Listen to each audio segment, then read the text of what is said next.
muassasatul Wafa bi huquqil iman moo koy ànd ak yéen ci diir weeru koor gi tey jii ñu fas yéene dalal fii jataay bi professeur Mouhamadul Amine Ndiaye di kenn ci ñi nga xam ne mën nañu wax ne tool bii nga xamante ne ci la waa muassasatul Wafa bi huquqil iman di bay ci tool boobu rek lay bay ndax léppam génnul xamlu ak xamle xam-xam bi nga xamante ne ci moom la ko yàlla jox mu jiim koo baaxee doomu aadama yi ngir ñu mën cee jariñu ba tax na loolu mooy li nga xamante ne moo ko andi fii tey ngir mu bokk ak ñun jataay bii nii bala ñu koy jox kàddu gi rek xamle tamit aslëf ci li nga xam ne moom la fas yéenee ànd ak ñun jàngat ko tey dañuy jaar tuuti rek ci ay jaar-jaaram tënku ko rek ci lu gàtt ginnaaw bi mu jeexalee njàngum primaire am ak enseignement moyen mu tàmbulee njàngum secondaire am ci lycée Mame Cheikh Mbaye bi nekk ci Tambacounda defee terminalam fii ci Thiès ci lycée Malick Sy kon foofee la amee baccalauréat ginnaaw bu mu amee bac ci la jóge fii ci réew mi dem France dugg foofu ci benn université bu ñuy wax université de Samson foofu ci université boobu noonu fa la jàngee ba amee fa licence am amee fa tamit maîtrise am amee fa tamit DEA amee fa tamit doctorat kon njàng moom yépp foofu noonu ci université boobu noonu ci France foofu la ko defee ginnaaw bi mu amee doctorat la ñibbisiwaat fii ci Sénégal ñu jël ko comme maître assistant fële ci université bu Cheikh Anta Diop mu tàmbali jàngale foofu noonu loolu mi ngi amee ci atum 2001 ginnaaw bi ab diir ci lañ ko jëlee nag mu nekk maître conférencier foofu ci université bu Cheikh Anta Diop ba tey di jàngale foofu noonu waaye nag yemul ci njàngale mi dong yemul ci jàngal dongo yi ci biir classe yi waaye dafay jàngale ci classe yi en même temps tamit dafay jàngale ci bind di ko wasaare ci tasukaayu xabaar yi ak ci béréb yi nga xamante ne nit ñi danañ ko mën a fekk jariñoo ko loolu tamit ba tey ci ab liggéey mi la bokk. mu def nag ay bind yu baree bari surtout nag ci wàllu mouridisme def na ko ci immigration ci wàllu mouridisme def ko tamit ci diggante culture ak mondialisation ba tey tamit lépp ci mouridisme idéologie bu mouridisme ci wàllu liggéey tamit loolu tamit bind na ci ba tey tamit bokk na ci ay yëngutoom ay conférence yu baree bari moom mi bokk na ci ñi nga xamante ne danañ ko faral di animer yaakaar naa ne képp koo xamante ne yaa ngi doon topp màggalu Tuubaa gi weesu ak ya ko jiitu woon moom mii ku ci ràññiku la ndax bari na ci conférence yoo xamante ne moom mii moo ko doon animé rawatina foofu ci université bu Cheikh Anta Diop bari na ci tamit ay liggéey yoo xamante ne commission culturelle bi nga xamante ne ñooy liggéey ci wàllu màggal gi ñi ngi koy liggéey moom mii moo leen ci jàppale ba liggéey yooyu yëpp sont kon mën nañoo wax ne moom am yëngutoom yëpp génnul rek luy jariñ jullit ñi bi si fa am rawatina nag loo xamante ne dafa jëm ci yoonu murit kon ci gàttal rek kooku mooy jëm ji nga xamante ne moom lañu dalal fii jataay bi tey mu fas yéenee ànd ak ñun jàngat nag lu am solo ci béréb bii nii ak yeneen béréb yu dul yi sax nag ndax mooy murit bi maanaam mouridisme ak mondialisation mën nañ ko tudde noonu mouridisme ak mondialisation kon ci njàlbeen faw mu xamal ñu lan mooy mondialisation ndax bari na ci ñun ñoo xamante ne dañuy dégg mondialisation te xamuñu xaj na mooy lan loolu nag incha allah danañu ko xamal ci njàlbeen waxtaan wi ba tey tamit dana ñëw ci diggante mouridisme maanaam ni mu nekkoon démb ak ni nga xamante ne noonu lay doxee tey jii nii waaw ba tey tamit danañu xamal ci biir waxtaan wi importance bi nga xamante ne maanaam nit ki xam mooy kan loolu njariñ li mu am loolu tamit incha allah danañu ko xamal ci biir waxtaan wi. ba tey tamit ci biir waxtaan wi danañ ñëw ci diggante aada ak développement waaw loolu ba tey tamit incha allah dana ci ñëw ci biir waxtaan wi xam naa daal incha allah su fekkente ne teewul nañ ko ni ñu ko war a teewloo incha allah danañu xamal li nga xamante ne noonu la murid bi doon dund démb ak ni nga xamante ne moom lay dund tey rawatina jamono ji nga xamante ne moom la ñuy wax jamono yi mondialisation loolu nag yaakaar naa ne lu baax la ci képp koo xamante ne ab jullit nga xam ko. kon ginnaaw bi ñu yëkkatee kàddu cant jagleel ko suñ mbokk yooyu nga xamante ne ñoo jàpp ci waxtaan yi ba ñi ci bëgg a jot ñëpp ci adduna bi mën see jot rawatina suñ mbokk yooyu nga xamante ne ñoo nekk fële ci France muy sëñ Idi ci wàllu Murid TV yi nga xamante ne ñu ngi ci liggéey bu am solo kon dañuy jox kàddu gi rek incha allah sëriñ bi su ko defee mu ñëw ci waxtaan wi xam naa ne ñu fàttali rek ne incha allah suba sëriñ Cheikh Alhaaji Fall moom la ñu fas yéene dal fi jataay bi moom incha allah dana ànd ak ñun waxtaan ci aalamul jinni muy àdduna jinne yi incha allah loolu la sëriñ Cheikh Alhaaji Fall fas yéene waxtaanee suba incha allah kon ñu jox kàddu gi sëriñ Mouhamadul Amin Ndiaye ci tomb bu am solo bii nga xamante ne moom la ñu fas yéene baaxe tey yàlla na ko yàlla defal tawfiq defal ñu ko wasalaamaaleykum wa rahmatullahi wa barakatu.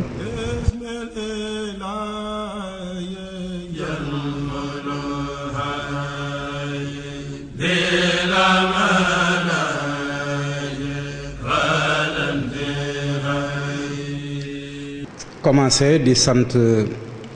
sunu xalifa yu baax yi ci réew mi di ci jiital sëriñ Cheikh Sidi Mokhtar Mbacké yal na fi yàgg te wér sëriñ Cheikh Khady Mbacké ñoo ngi koy ziar di ko ñaanal mu yàgg fi te wér di ko ñaanal xalifa yi ci réew mi yépp di fi toogal fi diine ji yal na leen fi yàlla bàyyi ñoom ñëpp yal na yàlla barkeel seen taxawaay bi loolu passé it maa ngi gërëm sama mbokki taalibe yi sama sëriñ si sax laay wax doog a ñëw ci sama mbokku taalibe yi ñun kat ñëwuñ fi lenn lu dul indi fi ñëwee fi tànk taalibe ci loolu lañu yare ci lañu màgg ci lañu fas yéene dund ba yàlla duñ fi jëlee buñ fi jëlee it loolu la ñuy dekk ci taalibe it la ñuy ñaan yàlla nañ ko yàlla defal yàlla nañ ko yàlla boole defal bi jaay Sëñ Tuubaa ginnaaw loolu it xam naa ni comme niñ koy waxee dañoo am loo xamante ni dafa am ñu ñu ko gën a man ñu ñu ko gën a réussir muy communication maanaam di waxtaane kàddu yi xam ni moom la ñu nàmp muy wolof loolu dafa am ñoo xam ni dañ cee man ñi jàng nasaraan muy ñu xam ni ci daara yi li ñu génne wala boog ñu leen di tudde arabisant ñooñu taataan nañu ci xam-xam yi fi mag ñi bàyyi woon ak ci éducation mag ñi ba loolu nekkatul problème ñoom saa suñuy waxtaan dana leer genn leer goo xamante ni daanaka bu leen neexee duñ ci dugal genn kàddu goo xamante ni kàddu nasaraan la mbaa muy lu ko jege ñun nag dañoo tële loolu lool yaakaar naa muy ñu xam ni ñoom dañoo jàng ci wàllu tubaab loolu difficulté la bu rëy boo xamante ni xam naa ni xëy na war nañ ci góorgóorlu ba fexe ba noonu ñi xam ni ñi ñu tuddee arabisant ni ñu góorgóorloo ba man loolu ñun aussi yaakaar naa ñu war nañ cee commencer soobu ci puisque dinañu dimbali ci gën a mën a jottali xam-xam bi yi ñuy jàng je crois que kon bu fekkente ni am na rëq-rëq ci wàllu wax bi mbaa ma am fu may gàgg yoo xamante ni damay tële ci transmettre ko ci wolof rek ngeen xam ni rek ngeen dugal ma ci foofa rek damay jàng rek xëy na yàlla mën na dogal ba bu ca ci at yi di ñëw mbaa ca kanam bu ñu effort yi ñuy def buñ ko bàyyiwul yàlla mën na dogal ba xëy na li ñuy wax yëpp dinañ ko mën a wax niñ ko bëggee ci kàllaamay olof bu ko defee muy waxe ko it ci ni ko nit ñi mën a dégg-dégg gu wér. ndaxte dafa am loo xamante ni nit ñi dañ koy fàtte ci loolu xëy na lay dugge ci biir waxtaan bi ndax sànq maa ngi wax ni kenn mënul wax mondialisation te waxoo aada ak cosaan te bëri na lu nit xam-xam bu mu am bu ne bu ko jàngee daf koy jàng kenn gisuñu fenn ku judd ak xam-xam bu amee it du loo xamante ni xel mën na ko nangu te xam-xam yépp yaakaar naa ne bu ñu nee xam-xam rek ni xel ba tax na xeetu xam-xam yu mu mënti doon ci yi xamante ni xel mën na ko jot mbaa muy xam-xam yoo xam ne dañ koy waxtaane bu mu ci mënti doon bu ne ña ko génne ci seen aada lañ ko waxe maanaam ci seen kàllaama lañ ko waxee mu am jeexital goo xam loo xamante bëgg li ma bëgg a wone foofu moo di amul benn xam-xam boo xamante ni mën naa génn ga yomb lu dul ni dañ koo wax ci langue ba xamante ni ka ko wax ci la juddoo moom la nàmp ñun nag mooy suñu difficulté ba tax na loolu sax bokk na ci li ñu tardeel lu bëri ci wàllu développement loolu je crois danaa ko indiwaat dina ci biir waxtaan bi dinañ ko indi ndax dañ ni ñu waxtaan ci mondialisation ak yoonu murit ci kaw waxtaan boobu ni ko suma sëriñ bi waxe sànq mooy dinañu dugal aada puisque ku indi mondialisation da nga indi culture bu ma waxee culture nag léegi-léeg aada nag culture na ngeen jàpp ni rek moom aada laay wax aada ak cosaan rek moom laay wax léegi kon ñun suñu waxtaan dëgg-dëgg ci foofu lañ koy orienté lien bi xamante ni am na ci développement ak culture dinaa wane ni aussi benn développement mënta am feek nit ki tënkuwul ci aadaam ak cosaanam feek nit ki duggul ci kàllaama gi xamante ni muy langue bi xamante ni moom la laaj pour transmettre xam-xam boobu xam-xam bépp boo xamante ni nit ki mi ngi koy jéem a transmettre fekk na utiliser wul kàllaamaam pour pour xam-xam boobu ñam koy jëmale ñu dégg ko dëgg dana jafe mbaa boog bu ñu ko déggee it lañ ca war a dégg yëpp duñ ko ca déggee mbaa boog nañ ko war a déggee duñ ko ca déggee mbaa boog lañ ca war a jariñoo duñ ko ni jariñoo léegi ci wàllu mondialisation dafa di expression boo xamante ni wala ñu ni kon concept boo xamante ni ñëpp ñoo ngi koy utiliser ci monde bi te néew na ñoo xamante ni ñoo ngi koy dégg xamuñu li muy signifier dëgg-dëgg maanaam li muy tekki ci kon bu ñu demee ci étymologie li ñuy wax sens premier yi mën nañ jàpp ni mondialisation mooy lépp loo xamante ni dañ ko jël yaatal ko ba mu wër àdduna bi waaye kooku xëy na gis-gis la ci mondialisation ci ñi ñu mën a déggee mondialisation waaye lu ndaw la ci li tax mondialisation jóg bu ñu waxee mondialisation mooy ñaari aspect moo caractériser mondialisation mooy mondialisation boobu ñuy wax ci soit ci ñaar lañ ko mën a dégg dëgg ci ñaar la amee impact dëgg ñi xam ni ñoo ngi koy utiliser muy tubaab yi aussi buñ ko dee wax ñaar moo tax ñu di ko wax muy mondialisation culturelle ak mondialisation économique bi nag dafa doon loo xamante ni xëy na bu ñu waxee économie nit ñi dem ci koom waaye gis nga boroom xam-xam yi tey ci àdduna bi ñépp jàpp nañ ni gëstu nañu liggéey ci xam-xam ba xamale ni amul benn xam-xam réew moo xamante ni sam koom am ngam koom te fekkul nga toog ci sa aada toog gu wér gu wér li ñuy wax ancrage nga am benn ancrage culturel bu wér boo xamante ni mooy permettre moom kese moo mën a permettre nit ki am benn niveau de développement bi kon loolu mën nañ ci dégg ni kenn mënul benn état wala benn xeet mënta am koom bu ñuy gis feek koom jaarewu ko ci aadaam ak cosaan. loolu boroom xam-xam yépp ànd nañ ci. loolu la tubaab yi xam xëy na ba ñoom teel nañoo jóg ci fexe lu seen xam seen aada waaye fexe ba seen aada wër àdduna waaye fexe bay imposer seen aada jooju ba képp koo xamante ni yaa ngi dund ci kaw suuf nga jàpp ni aaday tubaab yooyu moo gën ci aada yi nga jàpp ni aussi bépp développement bu jaarul ci aaday tubaab yooyu doo développé. loolu mën nañ koo gis tey tubaab yi bi ñu njëkkee bi ñuy ñëw kon mondialisation même bu fekkee terme bi ci côté année 90 lañ ko commencé di utiliser loolu du wone ni année 90 la juddu processus bu yàgg boo xamante ni la mën nañu jàpp ni bu fekkente ni yaa ngi koy wër ci benn histoire da nga mën a dem sax ba ci siècle des Lumières lu yàgg la lu war a mat ñetti téeméeri at mi ngi nii yoo xamante ni tubaab bi ñoo ngi dund ci loolu xëy na tur wi moo amul woon tur wi ñu ko tuddee ren li ñu ko tuddee léegi dans les années 90 moo fi nekkul woon waaye teggin bi ak li xam ni mooy taataan mondialisation bi ak teggin yi xam ni ci lañ ko teg tey fekk na boobu ñu koy waajal kon ñoom bokk na ci même colonisation bi lan la woon bi ñu ñëwee loolu yëpp bokkoon na ci yaatal ñoom seen àdduna moo taxoon ba ñu ñëw fii coloniser ñu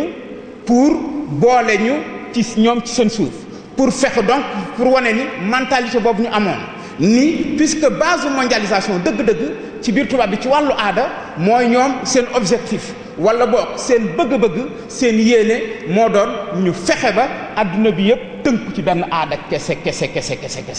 tënku ci benn aada kese ce qu'on appelle une monoculture mondiale loolu moo doon objectifu tubaab yi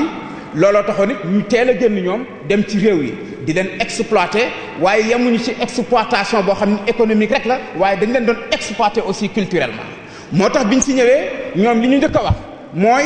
xamal ni ñun ñii kat ay mala lañu mbaa boog buñ duli mala it xam nañ koo jege si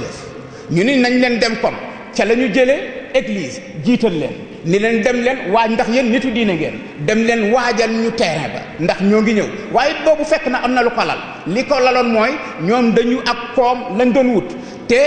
koom googu lenn mënul leen koo may lu dul ci ni dañoo fexe ba seeni aada ñëpp jàpp ni seen aada mooy dëgg ñëpp jàpp ni la ñu nekk mooy dëgg ñëpp jàpp ni ñooñu luñ la teg rek ci wàllu aada da nga ko war a nangu bu ko defee kon ba ñu ñëwee ñu imposer ñu ni ñu yéen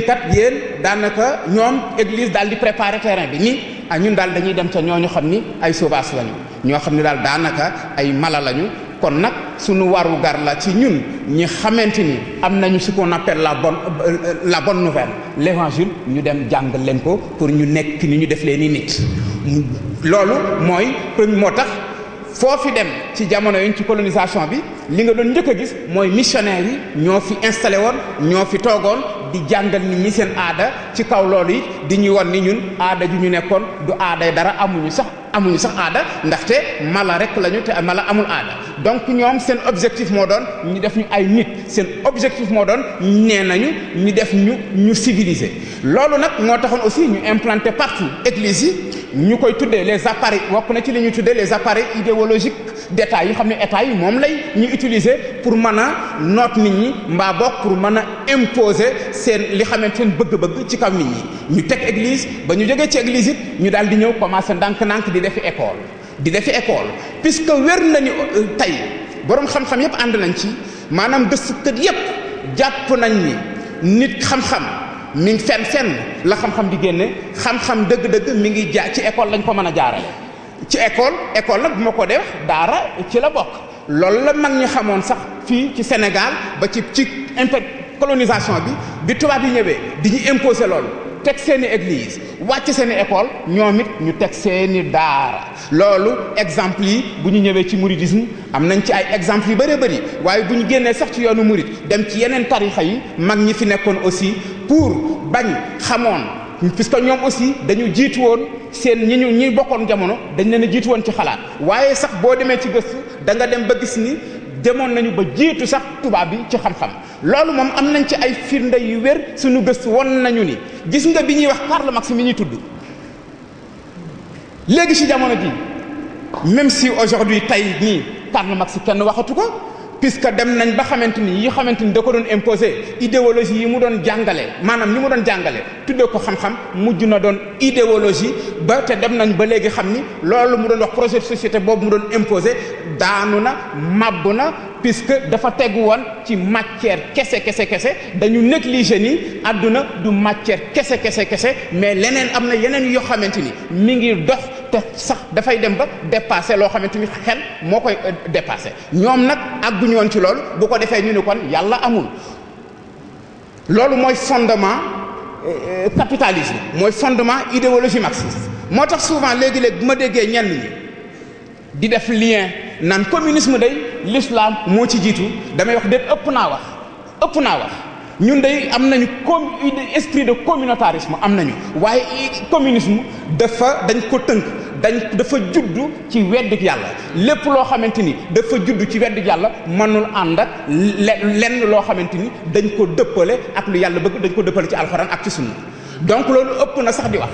ñaari kii lañu yoo xamante ni ci ku xamante ni sa xam-xam gàtt na wala koo xamante ni sa gis-gis soriloo ko yaa leen di jéem a lëkkale di wax naan comme l'islam kat moo njëkk a nekk communisme waaye communisme moom ñun li ñu xam mooy communautarisme li ñu xam li ñu l'islam jàngal mooy umma islamique doon benn mais ça n'a rien à voir ak communisme puisque ça n'a rien à voir ak esprit bi xamante ni moo tax communisme am esprit bi xamante ni moom la Karl Marx doon défendre pour communisme boobu idéologie boobu jàll moom tuddewu koon idéologie sax waaye nag dem na ba ñu xam ni idéologie la puisque communisme dem na ba mu doon loo comme ni ñuy tuddee diine demoon na ba sax yenn xam-xam yi di ko tuddee diiney moderne diine ju moderne voilà donc léegi en réalité loolu dama ko doon introduire pour wane ni processus mondialisation boobu lu yàgg la léegi boo demee ci wàllu santé da ngay gis yu bëri ñoo ngi ciy jariñu te li ko waral mooy xam-xam bi yaatu na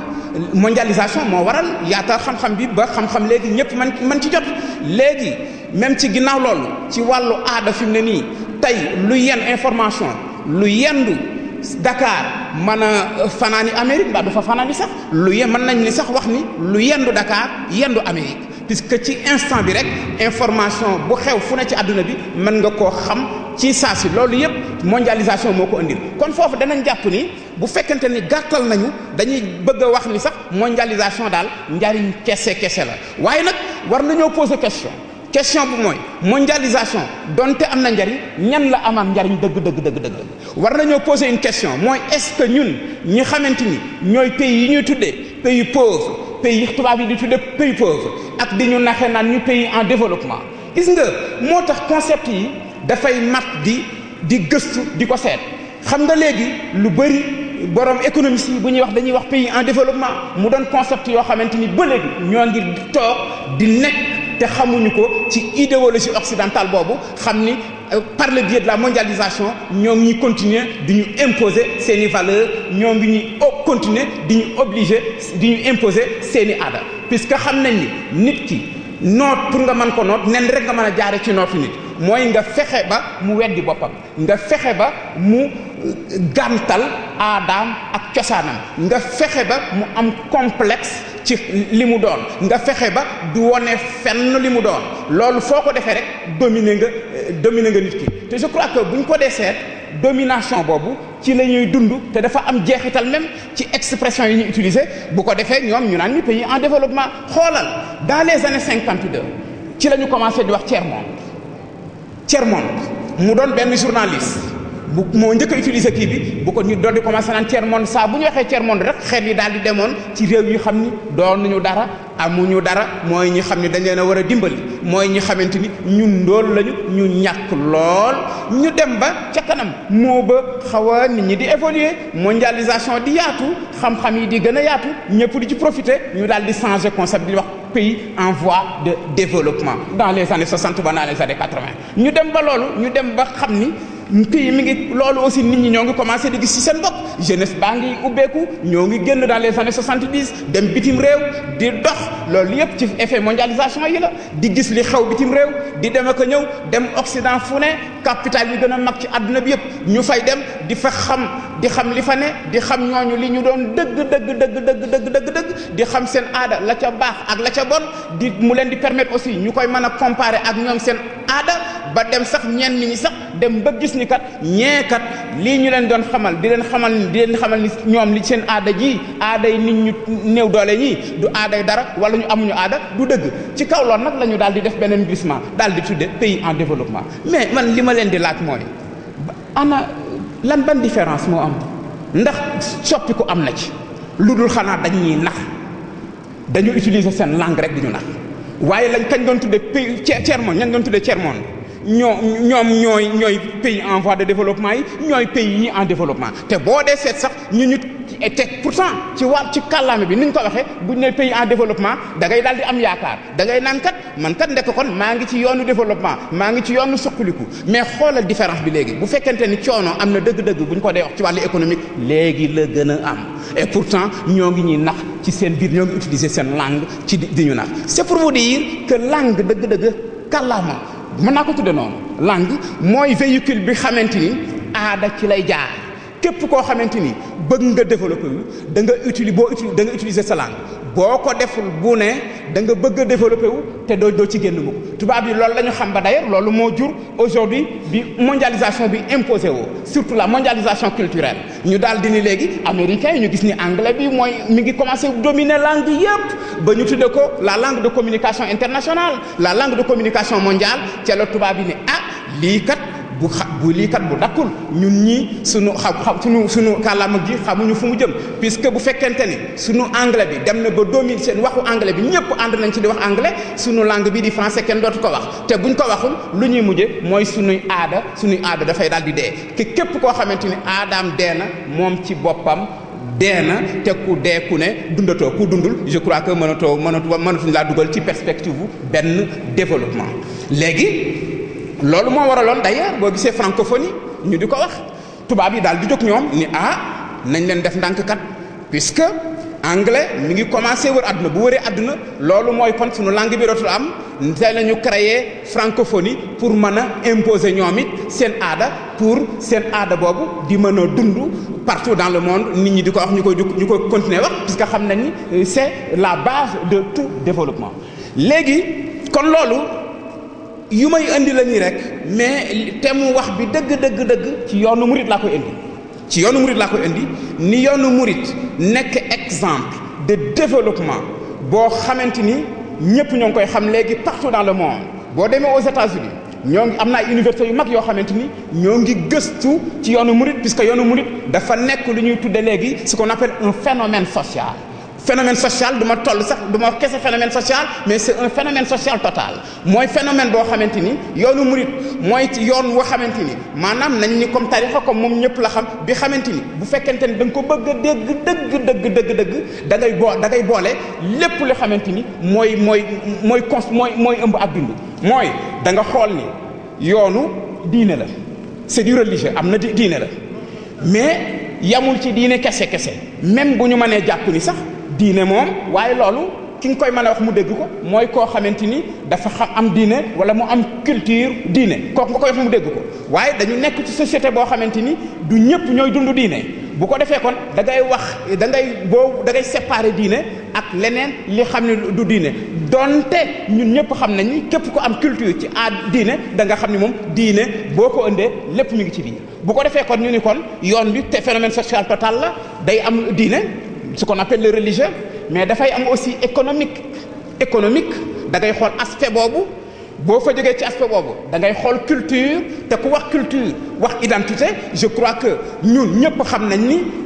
yoonu murid particularité am mooy identité bi xamante ni am na ko di ko imposer partout dans le monde dinaa ñëw pour wane ni aussi identité boobu mu garder moo tax mu war a doon un exemple mu doon projet de société boo xamante ni Sëñ Touba moom la proposé woon ci ku dundam ci loolu ci la murid yi nekk moom la ñu nekk tey loolu it moo tax ba partout dans le monde foo dem sur le plan économique aussi bien local que international foofu dem fekk fa murid yi ñu fuy yëngutu ñu doon ñoo xamante ni duñ yaafus ñu doon ñoo xamante ni économiquement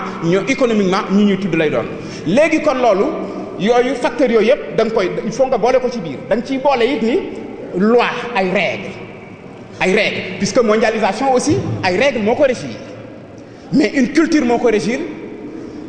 mais ñu xam ne aussi culture bi ko régir ban culture la ça aussi c'est important puisque mondialisation buñ ko dee wax ñun ana suñu place dans la mondialisation ñun africains yi lan mooy suñu place ci mondialisation bi tubaab yi fexe nañ ba puisque kon xam nañ ni dañu bëgg outil la boo xamante ni jël nañ ko pour gën a mën a dominer monde bi pour gën a mën a dominer pays yi xamante ni dañoo néew doole pour ñu nekk des éternels battus du jeu de la mondialisation moom lay wax puisque simplement dañoo bàyyi suñu culture jël seen aada moo tax ba demuñu amul benn sur le plan économique on est en retard mais aussi sur le plan culturel on est en retard moo tax souvent benn bis dama ko wax ci benn colloque Madagascar la woon ma wax ko ma ni leen mais ñun benn professeur bu jógoon France doon développer idée ci wàllu art di wax l'Afrique am na art ma ni ko mais ci mondialisation bi non ñun li ñuy jaay ci mondialisation suñu place ci mondialisation bi li ñuy jaay ci biir mondialisation bi mooy aada mooy art ma ni ko mais ñun ban art la ñu am ak art ban njariñ la ñu am puisque moom dafa nekkoon ci contexte am Occident la toog bëgg ñoo juger une autre façon de mettre beneen façon bu mu teg pour imposer ñu encore une fois seen domination boobu puisque ñoom loolu leen ñu jàngal art mais art mooy lan art kay mani ko art de damaa jàpp ni bañuma art puisque art ci biir aada la nekk bokk na ci li xamante ni buñ dee tudd aada donte sax art du moom kese mooy définir aada mais nag bokk na ci li xamante ni day définir aada man ko waaw mais ñun yéen a toll foofu xam nga ñi xam ni ñoom la art di développer mooy ñi xam ni dem nañ ba économiquement ñu moom seen bopp bu ko defee nag dem ba xam ni dara desee lu am nañu jot fo ñuy dem dugg ci fo ñu dem di fo ci am mais ñun àggaguñu foofu ñun li ñu war léegi mooy kay affaire art yooyu bu fekkee mooy suñu place ci mondialisation bi de amuñu ci benn place et que même d'ailleurs aux yeux de l'Occident l'art nègre est perçu comme une sorte de honte c'est-à-dire kenn jaayu ko art yi nga fiy dégg fan nga fi mës a dégg ñu jox fi benn valeur benn artiste kan moo mës a réussir ci art ci Afrique xëy na buñ ko dee wax yenn woykat la ay benn la kenn kese mais ay askan buñ ko dee wax kenn rek taxut a wax donc art njariñ li mu ñu amal bu fekkente ni moom rek la ñuy jaay ci mondialisation bi amuñu ci dara te c'est pas pour rien que tubaab yi ni ñu moom ngeen am ci biir mondialisation bi mais teewul même buñ ne moom ngeen am nañu seet est-ce que place bañ art boobu place bañ ca am jox nañ ñu ca dara ca biir mondialisation ba même en matière d'art ci boo duggee ci biir principe mondialisation yi art africain doo ko ci gis yu ndaw waaye ñooñu ay Van Gogh ngay dégg ñooñu ay Picasso kese ngay dégg mais doo dégg mukk ñu cité kenn koo xamante ni Afrique la ne mbaa boog buñ koy cité ci yenn dëkkaat lañ koy cité léegi-léegi donc kon amaluñu benn njariñ li ñu amal njariñ daal li amal njariñ mondialisation te mooy forme de mondialisation bi xamante ni moo tax kenn di doon dara mooy cette mondialisation économique te mondialisation économique boobu moom la Occident réussir ba dominer képp koo xamante ni bokkoo ci ñoom ba dominer bépp réew boo xamante ni say tegoo saw aada dëppoowul ak ñoom seen aada bu ko defee ñu daal di ñu ñëw ci suñu état yi nag daal di leen kat yéen daal li ngeen di def mooy lan mooy bu fekkente ni bëgg ngeen développer daal da ngeen di fexe di puisque seen aada yi daal kenn xamul aada yi dara la dëppoowul ak économie manut dara bu ngeen ko bàyyiwul du ngeen dem fenn bu ko defee nag suñu am détails yi daal di koy jël puisque ñoom aussi ils sont aussi victimes ils sont dominés aussi par l'idéologie occidentale ce genre de complexe boo xamante ni yaakaar nañu ni lii may wax aussi xëy na ñoom ñi xam ne ñoo ñu diriger dans les pays africains ñooñu ko gën a xam waaye souvent ñoo ngi ñoom comme li Bourdieu doon wax rek les dominants sont dominés par la domination dama yaakaar ni ñun ñu jiite dañoo xamul ni am na benn idéologie bu leen dominer te tant que ñoo ngi dund ci idéologie boobu ci biir mondialisation bi du ñu dem fenn du ñu développer du ñu dem fenn dañuy dëkk ci di doon jaamu tubaab yi dañuy dëkk ci ñi doon ñu fas yi mbaa rab yi xamante tubaab yi ñoom la ñuy takk di leen duma mbaa di leen liggéeyloo di liggéeyloo ba voilà je crois que yooyu c'est des choses ay yoo xamante ni war suñu dirigeants yi war nañ ci bàyyi xel ay am na ay exemple yu bëri ci monde bi yu wone aujourd'hui ni benn développement mënul am fekk nit ki dellusiwul ci aadaam fekk nit ki moo tax damay def appel à nos dirigeants ñu ñu suñu langue nationale yi ñu indiwaat ko ñu jàngale ko ci suñu kàllaama yi gis nga boo gisee wolofal neex a dégg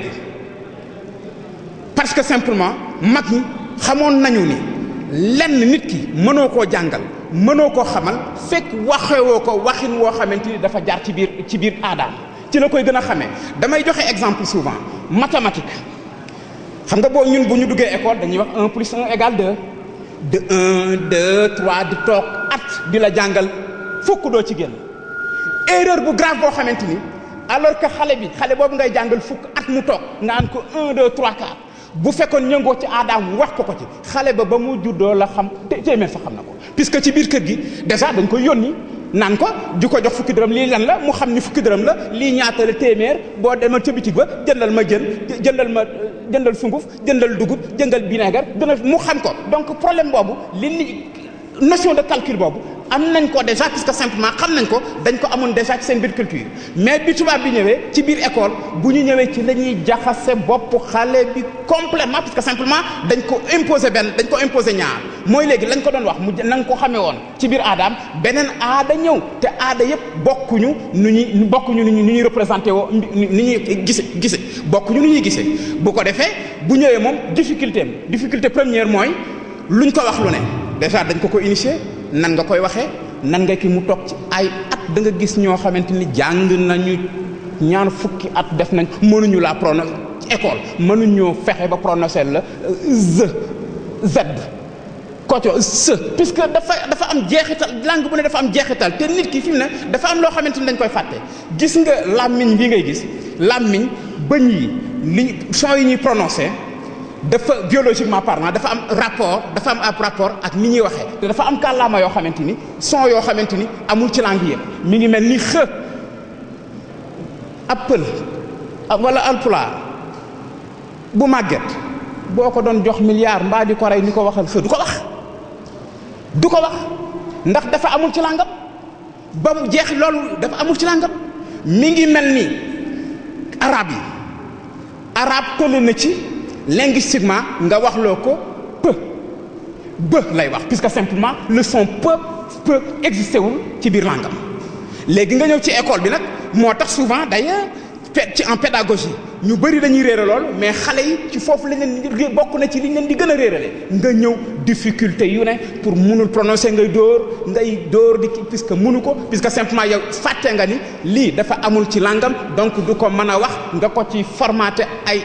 at ñaar fukki at du ko wax nga tardel ko te bu demee sax ba xelam nàcc ci li nga koy jàngal ci école boobu it parfois dana am beneen difficulté boo xamante ni ci langam lay waxe du ko am mooy traduction passer d'une langue à une autre mi ngi mel ni damay joxe exemple étudiants yi ci wàllu langue toujours ndax ku wax langue wax aada ñu ni sama jaan wàcc na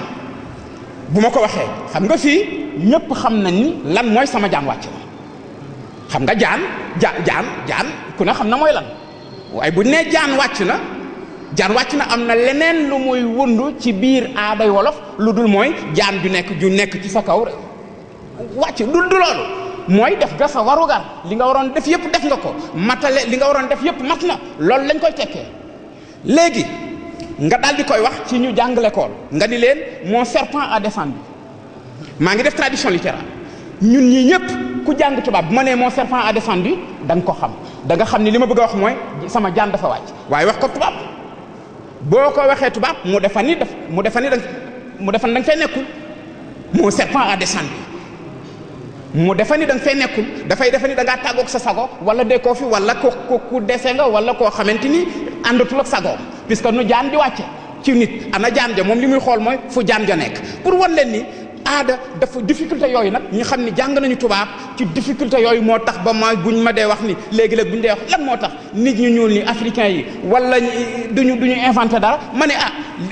mën nañu ko de jàng nañu waaye la ñu jàng dañ koo jàngul ci seen aada mu doon blocage boo xam ne temps ba ñuy def pour créer dara mën na bu ko tubaab bi waree toog weer def ko ci ñoom xëy na mën nañoo toog at mbaa fukki at doo ko ci def ba day indi sax day mujj sax indi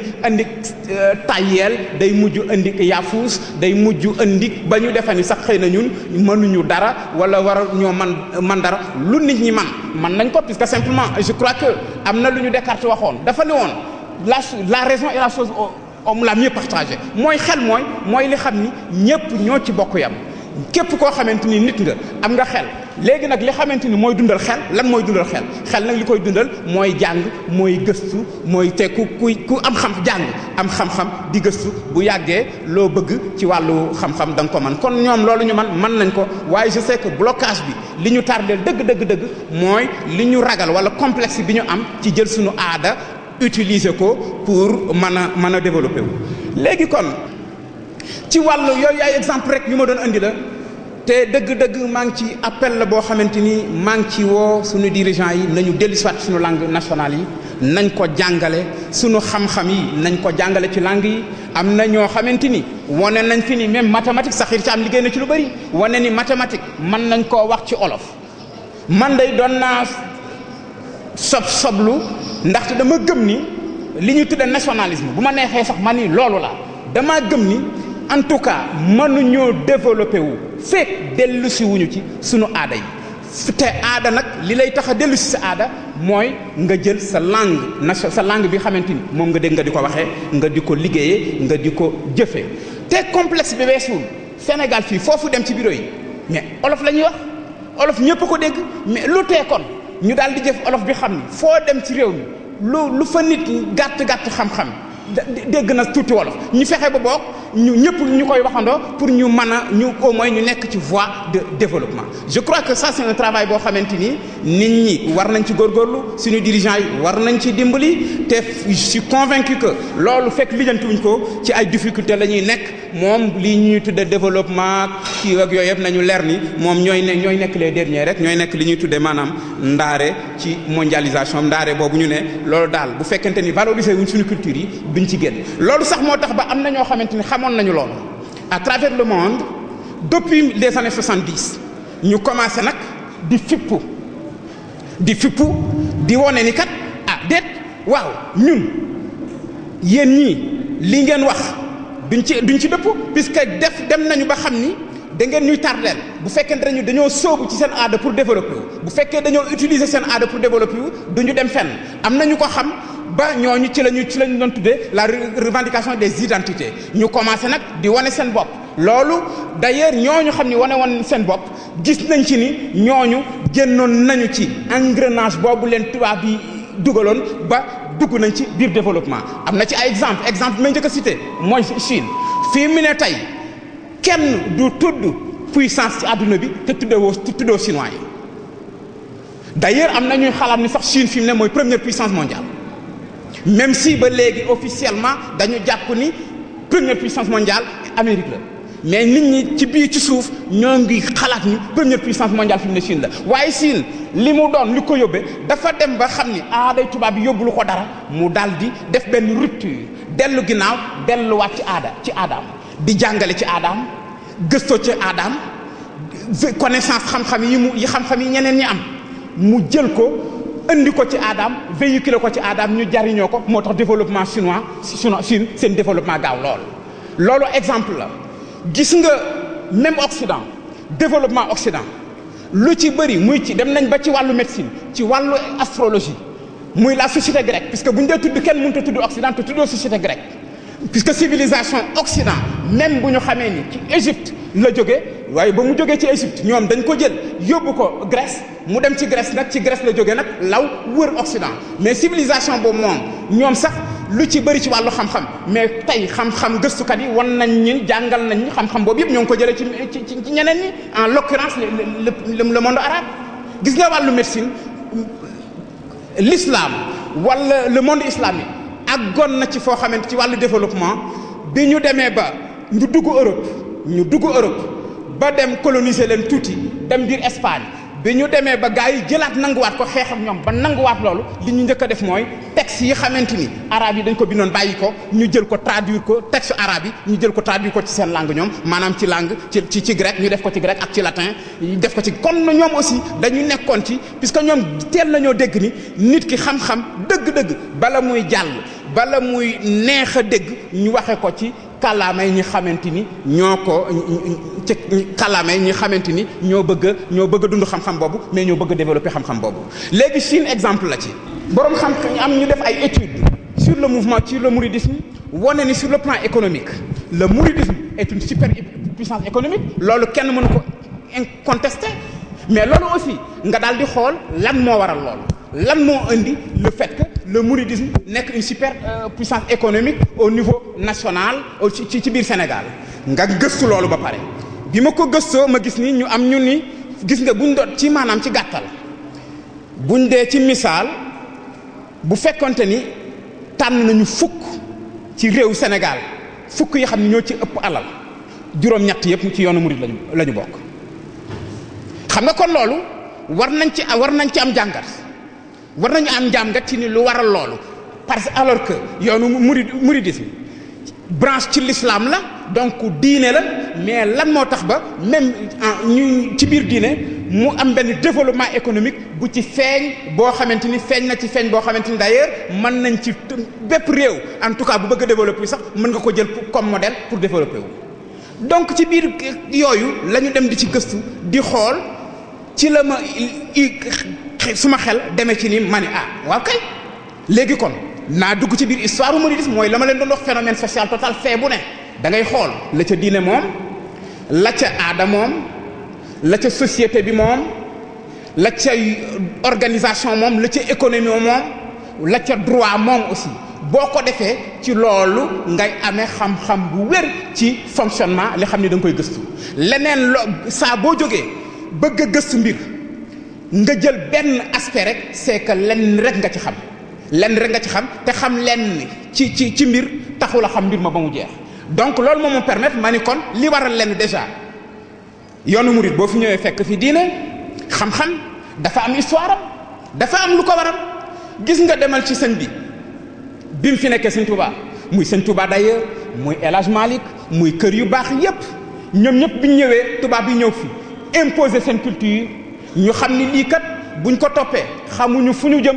ñoom la ñu njëkk a def mooy daal di ñëw ubbi ay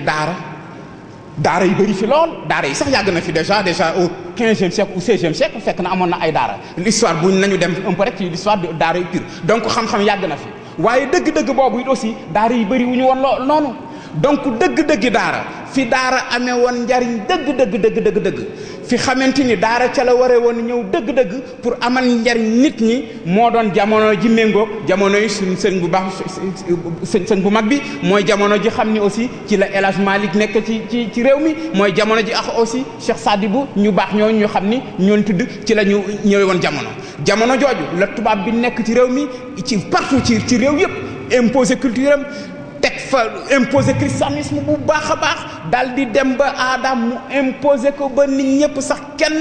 amatul droit sax wax dara lu jëm ci sa aada puisque demoon nañu ba won nit ñi ni seen aada baaxul kenn waratu la wone aada loolu sax moo waral boo génnee fii ci Afrique boo génnee fii ci Sénégal bëri na mbaa ci Sahel bi boo ko génnee tuuti rek réew yeneen yi ngay dem yépp ay réew yoo xamante ni daanaka dañoo sànku ci yéefar mbaa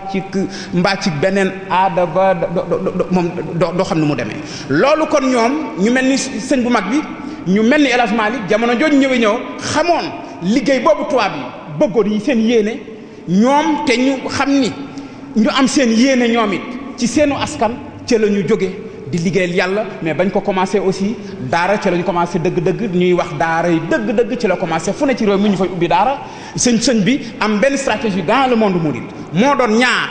kon yoonu murid bëri na développement yi ñu am yoo xamante ni dana bett koo xamante ni xamoo histoire confrérie bi mais ci koo xamante ni gëstu nga histoire confrérie bi yooyu dara la ci bett amoon ci la ñëwee daal di ubbi daara yi waaye daara ñaari daara moo amoon loolu xam nañ ko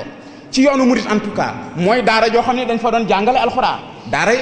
ak jàng xam-xam ñaari daara yi benn bi d'ailleurs c'est d'autant plus vrai que valeur benn bi moo tax kenn ki ko géré woon ki ci gënoon a xam moo doon Maam Cerno Faati Maam Cerno Birahim moom ku ne xam nañ ni wàllu xam-xam ci yoonu murit moom moo doon référence bi moo doon symbole bi sëñ bi féeteel ko ba ñi ëppoon xam-xam ci yoon wi muy njabootam ak ñeneen daan sàkku xam-xam te kenn remettre woon en cause xam-xamam moo tax d'ailleurs tradition la ci Daaru Musti fu ñu tuddee Daaru Musti si on remonte dans l'histoire nit ñi li di seen xel di njëkk a dem mooy dana dem ci Maam Cerno mais li seen xel di njëkk a dem mooy dana dem ci dundal sunna yonent bi maanaam li xamante ni moom la sëñ Tuubaa doon dundal fii mooy alxuraan ak sunna comme ni mu ko waxee woon mu doon wax boo xamante ni aussi même boo demee ci histoire charia waxu yonent bi la te waxu yonent bi dëgg-dëgg it mooy waxu sëñ Tuubaa mais mooy waxu aussi ñu baax ñëpp loolu la waxoon te Daaru Musti fi fondation Daaru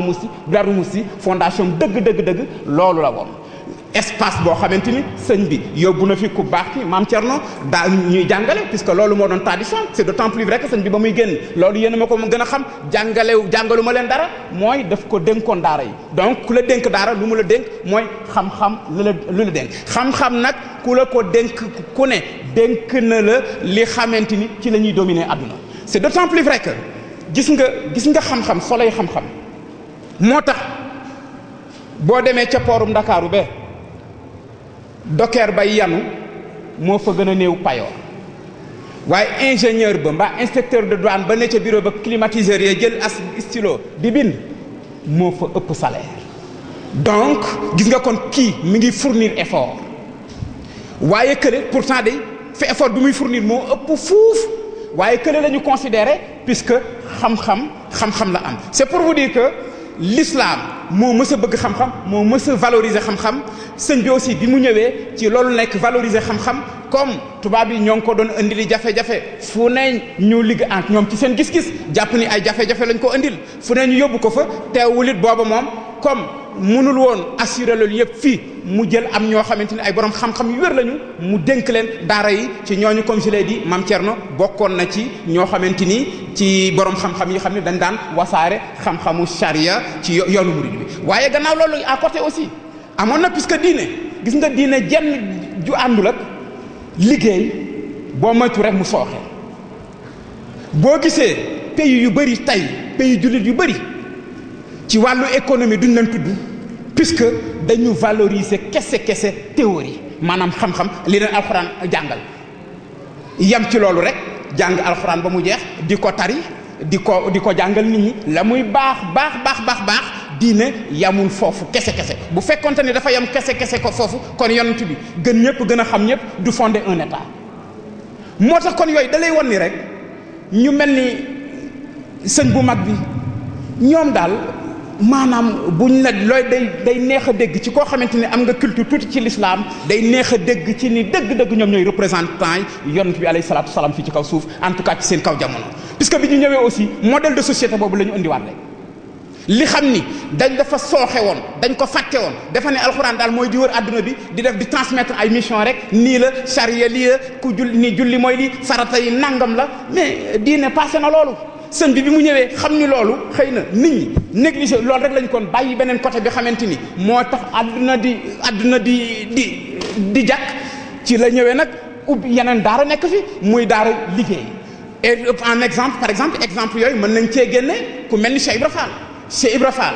même si tout le monde sait que jàngoon na alxuraan amoon na xam-xam yu wér ci wàllu charia il est que bi mu ñëwee sa particularité ci yoonu murit moo doon féetewoo lépp lu jëm ci liggéey mu doon koo xamante ni bëri woon na spécialité boo gisee tey yoonu murit donc histoire bi rek laa leen di woon tey ñu àgg ci niveau de développement doon ñoo xamante ni en matière économique ay liggéeykat lañu parce que simplement idéologie du travail boobu sëñ bi daf ko jàngale woon ba pare dénk ko ay nit ñoo xamante ni danañ ko mën a entretenir danañ ci mën a yar nit ñi danañ ci mën a tàggat nit ñi xam-xam bi muy puisque loolu àdduna ñaar kese la xam-xam ak liggéey c'est-à-dire théorie ak pratique te yooyu yëpp moo symbole yi moo doon Maam Cerno ak Cheikh Ibra Fall ñoo doon symbole véritablement ce qu'on peut qualifier comme modèle d'ailleurs muy modèle bi xamante ni fii société boo xamante ni bëgg nga dem aujourd'hui da nga tënku ci ñaaru modèle yooyu mooy dem nekk ci benn éthique morale maanaam benn théorie parce que moom moral bu ne ci kaw théorie lay kii ak aussi am ñoo xam ne ak di liggéey mu daal di ñëw valoriser loolu. moo taxoon gis nga boo demee ci archives yi da ngay gis sax ni Cheikh Ibra Fall ni mu développé woon wàllu liggéey développement bu mag boo xamante ni tubaab yi dañ ko doon tuddee d'ailleurs le ministre des finances du mouridisme mu doon borom doole gis nga jamono Cheikh Ibra Fall Sénégal moo fi ëppoon alal te pourtant ñu bëri moo tax loolu nag nit ñi aussi war nañu delluwaat ci histoire feeñal histoire te histoire mi ngi fi mais dafay te xam nga xam-xam li ñu bind la gis nga boo gisee sëñ bi ñu yaakaar sëñ bu mag bi dem ba di ñu delloo ci xam-xam ni moom kiraamaam dëgg mooy li mu bind dafay yóbbu ci ni bind xam-xam kese dafay attirer attention nit ñi ci valeur connaissance simplement. Cheikh Ibra Fall tubaab bi tuddee woon ko loolu moo tax gëstu baax na di dem ci archive boo demee ci archive yi da ngay gis archive yaa ngi fi yoo xamante ni boo demee ci dans les archives nationales mbaa yoo xam ne nga dem Aix-en-Provence man yàlla dogaloon na bokkoon naa ci ñu xamoon ne amoon naa droit accès suma statut d'universitaire doon na ma may ma fay dem di gëstu muy ci archives yi tubaab bi seen secret yi ñu doon nëbbu yëpp yoo xam ne dañoo bañ di ko indi fii nit ñi di xam li ñu doon dëgg-dëgg di xam li ñu moom dëgg-dëgg yenn yi lañ fa bàyyi li ñu mën a dégg li xam ni bëgguñu woon mu siiw ñu yóbbu ko Aix-en-Provence denc ko foofu d'ailleurs boo duggee ca musée ba loo yor ci bagage dañ koy dindi fu ne ay caméra la lenn rek lañ lay may nga yor ko crayon xam nga crayon li mu mën a bind bëriwul bind rek ngay mën a dem amul stylo amul leneen foofu nag am na ci xeetu xam-xam yoo xamante dañ ngay gis original texte original yu bëri yàlla dogal na mayoon foofu lañ ko gisee woon yu mel ni muy bindu sëñ bi wala yu mel ni mooy communication yoo xamante ni aussi Cheikh Ibra doon na ko bind tubaab yi yu mel ni Cheikh Sidia wala Cheikh Sadbou ñoom El Hadj Malick ñu baax ñooñu doon nañ ko bind tubaab yi boo demee papier bi original ngay fekk foofu yi da nga leen di gis da ngay gis yëpp yenn ñu traduire ko yenn yu ñu bind ko ci arabe yenn yu ñu def ko ci traduction am na sax liggéey yoo xamante ni Hizbut Tarqiyyah defoon nañ ko ci traduction yi ñu defoon ci yenn archives yi mais yu ci bëri nag mooy archives yi xamante ni moo nekkoon fii rek donc gëstu dafa baax ci kaw lool ci ngay xamee ni kon Cheikh Ibra ku ko ëppoon alal ci réew mi amut bokk nañ ci ñi njëkk am ci jamono jooju déjà en 1902 par là 1905 fekkoon na Cheikh Ibra am ay titres fonciers partout dans le Sénégal plateau amoon na fa plus de 400 mètres carrés jàpp nañu sax palais bi foofu mu nekk moo ko moom 1900 ci année 1900 yi amoon na ay tool yoo xam ni ça s'étendait sur des kilomètres di def maraîchage maanaam ay culture fruitière xeetu culture yooyu yëpp légumes yëpp mu ko di ko bay ay toolam yi kenn xamul woon ñi ñu ëppoon tool ci Sénégal la bokk di def import export ci jamono yooyu amoon na moom ci kattanam dooleem bi mu amoon ak perspicacité am respect bu ko tubaab yi joxoon te joxewuñ ko dara lu dul liggéeykat la woon joxewuñ ko dara puisque gis nga liggéey boobu moo tax d'ailleurs ba léegi loolu moo am jeexital ci mondialisation bi ba léegi ku tekkiwul économiquement ci mondialisation bi amoo ci place ñun amuñu ci place les pays pauvres ñi ñuy wax pauvre dañu pauvre puisque amuñu alal loolu tax boolewuñ leen ci compté wu leen ci Cheikh Ibra loolu taxoon tubaab bi respecté woon compté woon ko di jàpp ni sax ni xëy na bokk na ci ñi gën a non seulement ñi ëppoon alal ci Sénégal la mais ñi ci ëppoon intelligence loolu li ci tubaab yi bind d'ailleurs c'est d'autant plus vrai que bu mu sant dem Ndar fan lay dem bu mu sant dem Ndar palais ba lay dem palais ba la daan waxtaane bëri na d'ailleurs sëñ bi fi ñu ko doon yóbbu bu ñu génnee bu fekkente ni bu ñu wax ci mbiru baatin kooku xamuñu ko dañu ci wàllu xam-xam rek la ñu ne bëri na ci yoo xam ne moo ko doon négocier résidence surveillée yu bëri moo doon ñaan tubaab bi puisque xam nga yoon bu attee droit bu attee na waaye nag am na ñu rus ñoo xamante ni duñu casser loi bi mais na mën nañ koo woyofal bëri na yoo xamante ni ci làmmiñam ak yu mu bind ci la doon jaar di ko bind gouverneur général mu ko koy may yu bëri moo ko doon négocier nañ ko indi te ñu indi leen nañ ko yóbbu Mauritanie ba ci dem ak Mauritanie gi yooyu les archives sont là moo ko négocier puisque tubaab bi li mu ko respecté woon du dara respecté wu ko woon diine respecté wu ko woon doole xam nga lu mu ko respecté woon xel ak liggéey am alal di fay impôt jamono jooju Cheikh Ibra Fall amoon nag tampon ñooñu ko kon tey bu ma gisee yenn yi am na yenn image yoo xam daal man bu ma ko déggee nag dëgg-dëgg daf may jaaxal su ma ko gisee xaw na ma jaaxal moom te dana jaaxal koo xam ne dana xalaat kuy xalaat ku ne dina la jaaxal amoon nag ka tampon jamono yooyu boo xam ni Cheikh Ibra Fall lañ ci bind bu pour ses affaires muy def di def ay import export partout am ay comptoir fu tubaab yi teg amul comptoir boutique mu teg fa bitigam àggoon na foofu tool di bay di jaay tubaab yi fu ne di fay ay droit am kase ba am avocat ci jamono yooyu amoon na avocat et puis avocat tubaab amoon na avocat tubaab amoon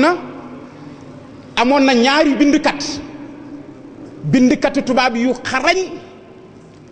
ak benn ay écrivain ñoo xam ne ay écrivain lañu ñaar ak benn interprète boo xam ne ci service am la nekkoon xam nga yooyu moo mat a génne donc bokk na ci moom ñi développer l'idéologie du travail dans le mouridisme boo gisee d'ailleurs ce mouvement yi ñu doon def da daan def d'ailleurs escale yi tubaab yi amoon rek bi semaine de fête bi amee fu ñu am escale rek mu ubbi ab comptoir am concurrencer naar yi concurrencer tubaab yi demoon na bay joxe par an ci yoonu murid bi di jox sëñ bi lu ñu tuddee mën nañ ko tuddee addiya 50 000 moom mën nañ ko tuddee 50 000 ngub c'est des milliards yoo xam ne tous les ans daana ko génne di ko def ci yoon donc c'est des choses yoo xam ni yooyu gis nga yooyu moo mun a avancer nit yooyu la ñu mën a valoriser yooyu nag histoire moo la ko mën a xam gëstu moo la mën a may nga xam ni yoon wi fi mu aw nelaw mayu leen ko liggéey moo leen ko may ak jaamu yàlla mais tooguñu woon rek di yoru course rek toog ci der kese dañ daan liggéey ñi ngi fi gis ñëpp aussi muy ñu baax ñu yaakaar leen amul kenn ko ciy tudd te tuddoo ay toolam amul développement bu mën a dem te liggéey taataanu ko loolu nag mooy fondement yoonu murit ñu dem ci ko kon dañuy gise ni boo gisee bawol ñi ñu tuddee bawol yeeg ñu ci ëpp ay murit la ñuy doon boo demee immigration bi en Occident ñan nga fay fekk ñi ci ëpp am na ñeneen ñu ci dugg léegi bekk ci yeneen tarixa mais ñi ci ëpp ay murit lañu damay dox New York benn bis may dox ni ba yàgg rek wëlbatiku rek gis kër Sëñ Touba ñu bind kër Sëñ Touba ma ne ci rue bi xamante ni mooy rue bi ñuy wane ci film yi ci New York ce qu'on appelle le Broadway mi ngi mel ni Ponty bu ma la dee wax Ponty ci Dakar mbaa Champs-Élysées ci Paris kër Sëñ Touba du ma ko fàtte ba léegi 1121 numéro bi daf maa impressionné ba ma jàpp ko ma yéeg ci kaw ma ni fii naa fi dugg kër Sëñ Touba bi ma duggee ay immeuble la matériel bu dina dañ koy jaay ci wàllu ici c'est un multimilliardaire te kenn xamu ko fii ci Sénégal pour wan la ni aussi loolu mooy caractéristique mooy identité mouride parce que damaa bëgg a dugg ci identité mooy simplicité ak organisation ak am kilifa puisque nag organisation bu amul kilifa développement bu ne dafay tënku ci ak kilifteef donc repères yooyu yëpp dañ ko am mais malheureusement ñenn rek ñoo ciy jariñu xëy na ñenn ci murid yi alors que mu maroon a doon modèle de société modèle de développement boo xamante ni suñu état yi mënoon nañ cee tënku pour développer réew mi mën nañ ci tënku loolu moom xam-xama ko indi te xam-xam bu wér la boo xamante ni buñ modèle bi murid yi appliqué moom la modèle Occident appliqué moom la Chine appliqué moom la Inde appliqué ba moom la pays arabe yi appliqué ba sax di dugg ci biir développement ñu daal di dem ci ni kon bi ñu defee loolu bi ma duggee ma gis ko lu ne ma ne ko waaw sëñ bi man de damaa war kii mu ne ma ñu waxtaan mu ko wolof ñu waxtaan wolof mu ne ma fii dem waaw ñooy góorgóorlu fii ma ne ñooy góorgóorlu fii waaw yéen lii la góorgóorlu la moom mais j'ai compris que en réalité jeexi talu lu nekk ci biir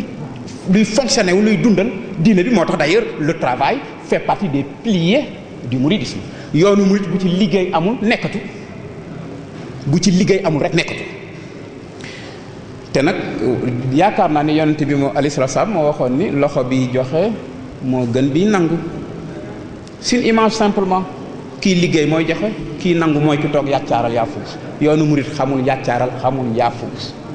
jaamu yàlla liggéey te ku liggéey ñàkk jariñu comme ni ko Cheikh Ibra Fall doon waxee je crois que loolu moo tax d'ailleurs du bett kenn ci murid yi bu ñu nekkee de travailleurs infatigables foo leen fekk dañuy liggéey ak jaamu yàlla man xam am na lu ma ci xam d'ailleurs Michel Voronov mu nekk professeur bu mag France ci wàllu société grecque mooy numéro 1 mondial daf ma mës a wax ni ma Lamine su ma présidé woon suma jury thèse mu ne ma Lamine ñi ma gis ñuy wax ci yoonu murid wala ci moodu yi mu ni ma ñi ma gis ñuy wax ci Modou Modou yi li ma jàngagul am na li ne ci sa dënn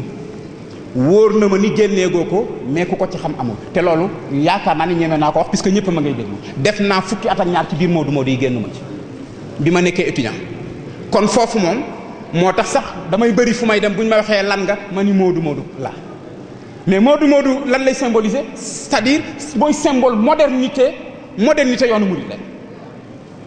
mouvement Modou Modou liggéey demaat ci liggéey puisque demoon na ba sécheresse bi am na jamono naqari ñu génn wuti alal liggéey pour ñàkk pour jariñ moo tax d'ailleurs mais ci idéologie ba da nga ciy gis ni li dimbali murid yi aussi mooy ba ñu nekk liggéeykat mais ñu nekk un modèle de développement mooy dafa am benn idéologie bu ko fondé mooy dañu jàpp ñoom ni adduna bi yépp moo tax d'ailleurs l'expression moo tax boo duggee seen jargon dañuy wax tool damaa ngi dem tool ya laa jëm Dakar tool la New York tool la Washington tool la c'est-à-dire adduna bi en réalité ci bëtu murid yi mooy adduna bi yépp ñoo ko moom Touba la rek maanaam Touba en miniature la loolu moo expliqué d'ailleurs puisque simplement tout est allé du fait que fii ci yoonu murid yi benn dëkk rek la ñu am benn dëkk rek la seen Touba am mooy Touba loolu moo am jeexital ak fonk gi mu ko fonkoon muy doon dëkkam mu leen ni benn dëkk boobu kese la am looloo am jeexital ci murid yi aussi ba fu ñu dem Touba googu la ñuy yóbbaale moo tax adduna bi yëpp nekk Touba foofu dem kër sëñ Touba fee ci kaw seen i góorgóorlu rek mayu leen ko nag boo gisee fu ñu fi dem am fa kër yu mag kër yoo xam ne ay milliards lay jar loolu nag yamul ci góorgóorlu kese góorgóorlu gu ànd ak poche bu dëgër économiquement puissant gis nga dañu nekk ci àdduna bi mondialisation bi maanaam képp koo xamante ni sur le plan économique am nga doole loo bëgg da nga ko am loolu ci la yoonu murid nekk ba lu ñu bëgg ci wàllu politique am ko waaye ci wàllu économie lépp lu ñu bëgg soxlawuñu sax état di leen dimbali buñ nee arrêté ñu jóg waaye it ñi xamante ni ñoo yor économie réew mi ñëpp presque boo leen seppi woon ci yoonu murid pratiquement dañuy jeex c'est pour mettre en évidence en réalité la place du travail dans la mondialisation le fait que en tout cas mondialisation bi daal képp koo xamante ni ant lu wér la bëgg nga doon dara bëgg nga fi tekk dara dana fekk nga am doole sur le plan économique te loolu murid yi rayante nañ ci puisque ci wàllu histoire dañ leen ko jàngal mais y a toute une idéologie du travail boo xam moo nekk ci yoonu murid ñu jàngal leen ko muy fondement yoon bi ba loolu nekk waaye am na benn mbir boo xam ne ci laay conclure peut-être parce que xam naa heure bi mi ngi kii loo xam ni mat na jeexital dama mat na jàngat tuuti dafa am lu ñu mayoon loolu te mondialisation di ñu ko bëgg a tee nga murid yi fu ñu mës a dem dañ daan wane li ñu doon mu ngi ci à travers les daayira puisque daayira boo ci dee dem ñuy jàng seen xasaayit waaye yamuñu ci woon kese jàng alxuraan jàng xasaayit waaye di daje di waxtaan ci seen aada di waxtaan ci li ñu doon di wax seen langue di édifié wu di échangeante doon benn di dund donte Japon la ñu ne ñoo ngi dund réalité Sénégal fii foofu dem ci émigré yi fu ñu ne partout dans le monde foofu dem bu ñu xasee ba daje rek seen créé nañu daayira mais ci kaw daayira yi aussi ñoo ngi cay fàttaliku seen réew ñoo ngi cay fàttaliku seen kii du ñu fàtte seen aada du ñu fàtte seen kii ils sont tout le temps en contact avec le pays c'est-à-dire seen aada nekk contact tout le temps seen aada je crois que loolu nag mondialisation mi ngi ñuy bëgg bu ñu bàyyiwaatul xel delluwaat ñu ci valeur yooyu xam ne ci la murid bi tënku woon ba réussir nekk un modèle dans la mondialisation mais ci jamono ji ñu toll économie bi sonal na nit ñi njett na leen njett goo xamante ni Occident mi ngi bëgg identité boobu ñu wane woon ba fu ñu dem wane ko fa ñu gëm leen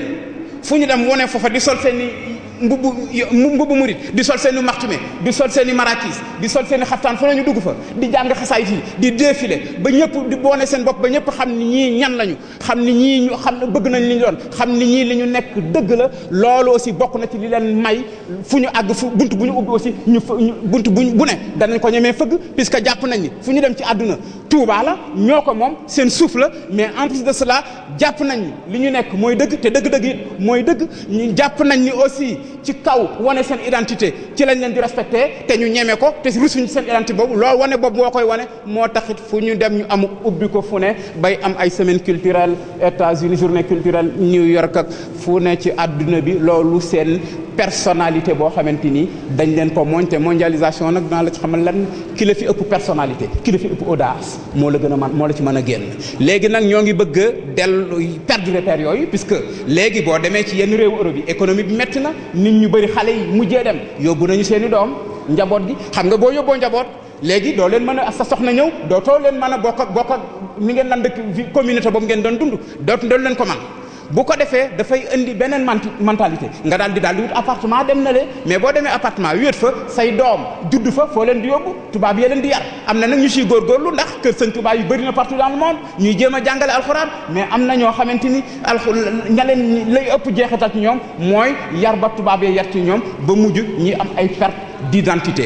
d'identité boobu yaakaar naa ni ci suma gis-gis ren bu fekkente ni immigration bi en tout cas en Europe am na problème c'est parce que simplement yaakaar naa loolu lu ñu war a gëstu la mais c'est parce que dañu commencé di bàyyi li xamante ni moo taxoon ñu jàpp ni ñoom dara lañu li taxoon ñu mën leen a jox gëdd fi ñu waroon a jaar ba war a développé wu loolu la ñu bàyyi ba tax tey aujourd'hui boo demee Europe ay problème rek moo fa nekk boo demee ñoom ñëpp a ngi jooy Modou yee ngi jooy ñëpp a ngi jooy mais li ko waral mooy tas bi ñu commencé tas puisque tubaab yi jàpp nañ leen ni sax dañ leen di xamal ni ki civilisé daal mooy ki xamante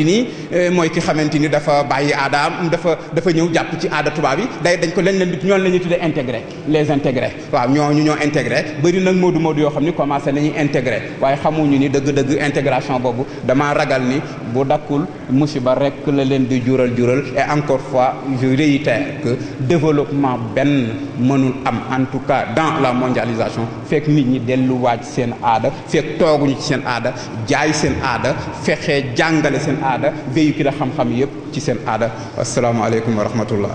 mbokk yoo xamante ne bëggoon nañu dafay taxaw seetlu waaye xam naa dañ ci tànn kenn rek muy sëriñ Mouhamadul Amine Touré ñu jox kàddu gi donte juróomi minute la rek su ko defee mu am taxaw seetlu boo xamante dana ko def ci li nga xamante ne moom la sëriñ bi doon waxtaanee. xam naa tamit ñu jéggulu ci yenn mbokk yi nga xamante ne am nañ fay laaj ndax laaj yi xaw naa bari te li des ci waxtu yi xam na bariwut kon xam naa dañ ciy tànn lenn ci laaj yi rek su ko defee bu sëriñ tamit noppee sëriñ bi tontu ci lenn ci laaj yi xam naa ku ci déggul tontu sab laaj rek nga jéggul te xam ne waxtu wi ci boppam moo xaw a xat loolu moo tax du fi xaj kon dañ jox kàddu gi sëriñ Lamine Touré su ko defee mu def taxaw seet bu gàtt rek ñu door a ñëw ci laaj yi.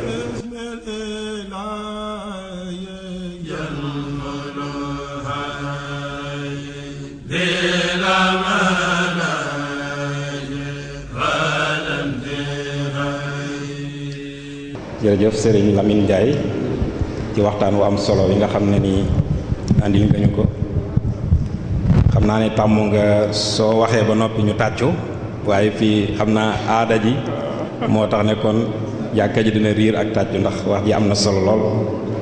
waaye ñun noonu lañ koy aadawoo wax ji am na solo lool jëm ci mondialisation mu mel ne am na ci waxtu wee xat waaye lim jur rek mooy jikko yi xaw a yàqu ci ñoo suufeel luñ suñuy aada suñuy langue ak suñuy cosaan loola nag man su ma amee lu ma koy gisee mooy dafa mel ne dañ ñoo sànni aw xeer ñu nelaw lu yàgg ba yeewu ñu dellu ñu sànni beneen xeer ñu tàmbule nelaw Sëriñ Tuubaa yeeñu loolu li ma koy tekkee mooy saanu njëkk wi mooy esclavage dafay jaar ñu jël ci nun 22 millions yoo xam ne nii dañ leen a tànn seen kàttan tànn seen man-man tànn seen xel tànn la gën ci ñoom ba mat 22 ñu yóbbu leen liggéeyloo leen ñeenti téeméeri at yu ñu leen fayut loolu mooy saanu njëkk wi saanu ñaareel wi mooy colonisation bi mu dalee ci suñ kaw ñu dikki nañu dañu leen di civiliser c'est-à-dire que ñun amuñu woon civilisation nañu dañ leen di jàngal kon daawuñu jàng kon su fekkee loolu lañ wax te feeñ na ci sa biire wax ne 15e siècle wala 16e siècle fekk na ñun ay daara nekkoon fi ñuy jàng saan woowee nag bi ñuy nelaw ci lañu sëñ Touba yee ndax ci jamono yooyu ci la sëñ Touba jóg dëgg-dëgg ba tax xasiida googu mu bind di ko ilhamu salaam fi zabbi an diinil islam nga xam ne xam naa yow mii sax ku mel ne yow soxla nga ko ñu jàngatal la ko bu baax nga seet noo koy jàngataate ndax xam naa diñ ci génnee yu gën a xóot yow miy dem ci archive yeeg yooyu ndax xasiida googu dañoo yee ndax am na ci wenn bayit woo xam ne dane qultu munabbihan lakum ya qawmi intabihu min sakarati nawmi yéen sama gaa yi yewwu leen ci nelaw yu xóot yi ngeen nekke ci biir xasiida gi dañoo décomplexé maanaam complexe bi nit ku ñuul doon am ci kanamu nasaraan sëriñ bi dindi ko am na foo xam ne danañu laa taxsibul yahuda wa nasara siwa xuyaaral xirsi wal xuyaara am na foo xam ne dane laa taxsabu annahumu muluuku bal innama kulluhumu suxluuk loolu lépp dañuy décomplexé pour ñu xam taxawaay bi ñuy taxaw suñu diggante ak nasaraan soosu bi ci jëkk mooy bi muy yónni maam Thierno muy wuy ci lam soloon sax su miwu ko noonu la demee loolu mooy wane ne yow gëm nga sa bopp gëm nga sa culture gëm nga sa aada gëm nga sa cosaan xam nga ki nga doon kon ma jàpp ne li ñu war a njëkk a def ñun mooy xam ñooy kan ndax nit ki bu xamul mooy kan du mën a naw boppam yàlla suñu borom mii ñuy jaamu sax mën nañoo xam ne am na ndax li ñu gis mu bind ko waaye est-ce que suñ ko xamul danañ ko mën a jaamu du mën a nekk faaw ñu xam ko doo koy mën a jaamu kon xam sa bopp daa baax boo xamee sa bopp mooy tax doo suufee ci kanamu kaneen te day tax nga xam li nga bëgg ndax xam li nga bëgg yombul day tax nga xam fi ngay jëm day tax nga xam pakkatal yi lay gaar ba doo am ba nga bañ a am li ngay wut yooyu yëpp xam sa bopp da koy waral loolu nag Sëñ Tuubaa bi mu ñëwee moom la ñu won moom la ñu jàngal waxtu we xat sax waaye am nañ ay njàngat yu xóot ci loolu nga doon wax waaye li ma ci jeexale rek ndax 3 minutes laa waroon a wax mooy rek ci xasiida googu li wane ne Sëñ Tuubaa daa jiitu jamonoom wax nga ko ci njëlbeen gi ne souvent sax dañuy dépasser xalaatu tubaab yi ñoom loge maçonnique yi am nii ci njëlbeenu xasiida yi Sëriñ Tuubaa daa mel ne ci sama njàngatu bopp génnee na ko ci ndax Iblis moo nekk ci kaw ñi topp Iblis nekk ci kaw ñi naw xalaatu tubaab yi nekk ci kaw ñi tuddewoo diine nekkaat ci suuf nga xam ne noonu la ko ne dane wa ba'du fal majuus wa nasaara saaru li iblis al xawi usaara mu Iblis daa di ñëw ci ñoom daa ne yasaawuna fi layli wa fi nahaari li jaalibin li xadabil jabbaari muy ñoom mu ñëw ci ñi nga xam ne ñoo leen ragal di leen topp mu ne wa minhum man in raa nasraani yaxsibu min malaa'ikati rahmaani topp ko ba ca sax sëriñ sa nga xam ne ñoom ay sëriñ lañ doon jaamu yàlla ak yooyu yëpp waaye ragal tubaab bi taxoon na ñuy négliger yenn waxtu julli yooyu mu dal ci seen kaw kon dafa topp hiérarchie bi comme ñoom ci jamono yii niñ ko defee niñ ko structuré moo tax mën naa la xasida boobu am na solo lool yow nga xam ko ba man koo jàngat insha allahu taala ma topp bi may jeexal mooy am kilifa gi nga ci wax lu ama am solo la ndax fi mu toll kilifa ku ko amut sëñ Bay Jaxate nee na am kilifaay li am solo boo ko amee am nga solo boo ko amul amoo solo ku wéeruwul yomb maam li mu mujjee ku wéeruwul mooy kon kilifa ba da ngay diisu ci moom da lay wéer bu wéeruwul ci dara nag buñ la dara laalee da ngay daanu moo tax fi mu toll bokk na ci seen xalaat yi gën a ñëw mooy fexe ba ñàkk kilifa nag ku ko ñàkk nii naar yi mujjee la ñuy mujjee mooy bu ndoxtaal seeni kilifa ba ñëpp daw ñu des fa ñoom dong de xeex ba jeex tàkk loolu laay jeexale ndax waxtu gàtt yi wassalaamu aleykum wa rahmatullahi wa barakatu